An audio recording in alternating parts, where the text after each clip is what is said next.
પર્વ દરમિયાન પતંગના ધારદાર દોરાના કારણે ઇજાગ્રસ્ત થયેલ 40 પૈકીના 38 જેટલા અબોલ પક્ષીઓને યોગ્ય સારવાર આપી કરુણા અભિયાન નામની સંસ્થાના સભ્યો અને તબીબોની ટીમ દ્વારા જીવ બચાવવામાં આવ્યો છે. સંસ્થાની આ કામગીરી બદલ ગુજરાત ભાજપ પ્રદેશ અધ્યક્ષ સી.આર. પાટીલે તમામને અભિનંદન પાઠવી સરાહના કરી છે. દર વર્ષે ઉત્તરાયણ પર્વ દરમિયાન ચાઇનીઝ દોરા અને પતંગમાં વધુ પડતા કાચવાળા માંજાના કારણે અબોલ પક્ષીઓ ઘવાય છે.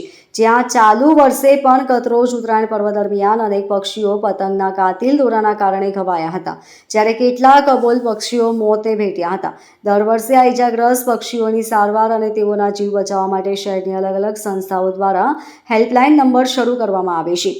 જે અન્વયે સુરતની કરુણા અભિયાન સંસ્થા દ્વારા જાહેર કરવામાં આવેલ હેલ્પલાઇન નંબર પર અનેક પક્ષીઓ કાતિલ દોરાના કારણે ઇજાગ્રસ્ત થયા હોવાના કોલ મળ્યા હતા.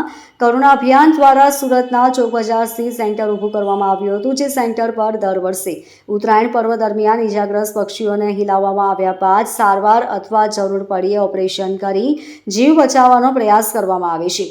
જ્યાં ગતરોજ સંસ્થાના હેલ્પલાઇન નંબર પર 40 જેટલા કોલ આવ્યા હતા, જેમાં અલગ અલગ સ્થળો પરથી ઇજાગ્રસ્ત હાલતમાં રેસ્ક્યુ કરાયેલા પક્ષીઓનું રેસ્ક્યુ કરવામાં આવ્યું હતું, જે તમામને ચોક બજાર સ્થિત સેન્ટર ખાતે લાવવામાં આવ્યા હતા.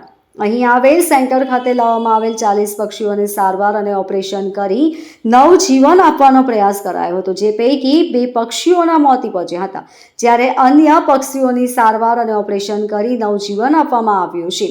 સંસ્થા અને તેના તબીબોની ટીમ દ્વારા કરવામાં આવેલ ઉમદા કામગીરીની નોંધ ગુજરાત ભાજપ પ્રદેશ અધ્યક્ષ સી.આર. પાટીલ દ્વારા લેવામાં આવી હતી.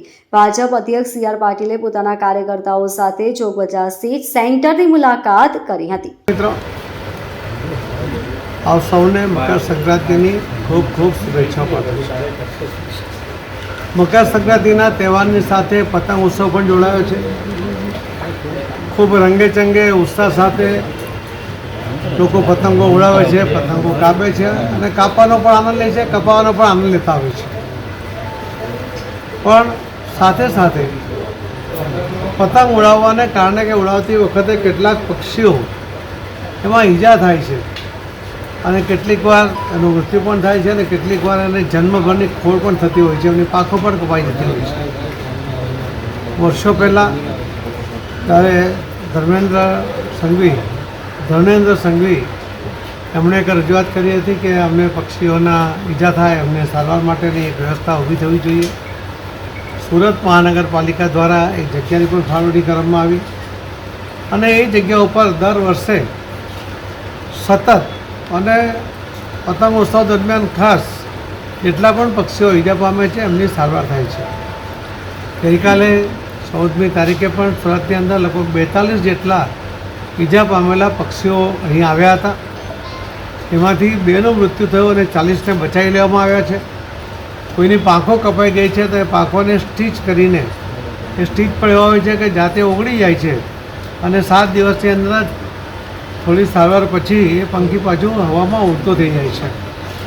આવા દરેક પંખીઓને કોઈને બેન્ડેજની જરૂર છે, બેન્ડેજ પણ એને નુકસાન ન કરે, એની પાંખો સાથે ચોંટી ન જાય એ પ્રકારના વિશિષ્ટ પ્રકારના બેન્ડેજ પણ એમને બાંધવામાં આવે છે. એમને જરૂરી ગરમી માટેને પણ મશીનો અહીંયા ઉપલબ્ધ કરવામાં આવ્યા છે, જે કદાચ અહીંયા પહેલાં છે અને એ રીતે પણ પક્ષીઓની સારવાર, એનો જીવ બચાવવાનો પ્રયત્ન થઈ રહ્યો છે. હું આ કરુણા જે પક્ષીઘર છે એની અંદર ધર્મેન્દ્ર સંઘવીજી અને સૌ ડૉક્ટર મિત્રો જે અહીં સેવા આપી રહ્યા છે એમને ખૂબ ખૂબ અભિનંદન આપું છું. એવા મૂંગા પક્ષીઓને એમને નવજીવન બક્ષવા માટે અને આપણા પતંગના ચગાવવાના આપણા ઉત્સાહને કારણે એમનું જે જીવન મુશ્કેલીમાં થાય છે એમને મદદરૂપ થવા માટેનો એમનો સફળ પ્રયત્ન છે. હું આપ સૌ મીડિયાના માધ્યમથી પણ સૌને કહેવા માગું છું કે પતંગ ઉડાવો જરૂર, પરંતુ જ્યારે પક્ષી સવારે પોતાના માળામાંથી બહાર નીકળતા હોય છે ત્યારે નહીં ઉડાવવા જોઈએ અને સાંજે જ્યારે પાછા પોતાના માળામાં જતા હોય છે ત્યારે નહીં ઉડાવવા જોઈએ.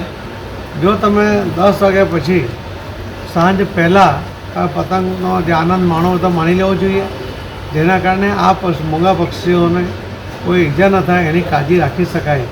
એવી જ મારી આપ સૌના માધ્યમથી સૌને વિનંતી છે. ખૂબ ખૂબ ધન્યવાદ. Bureau report LK star news, Surat.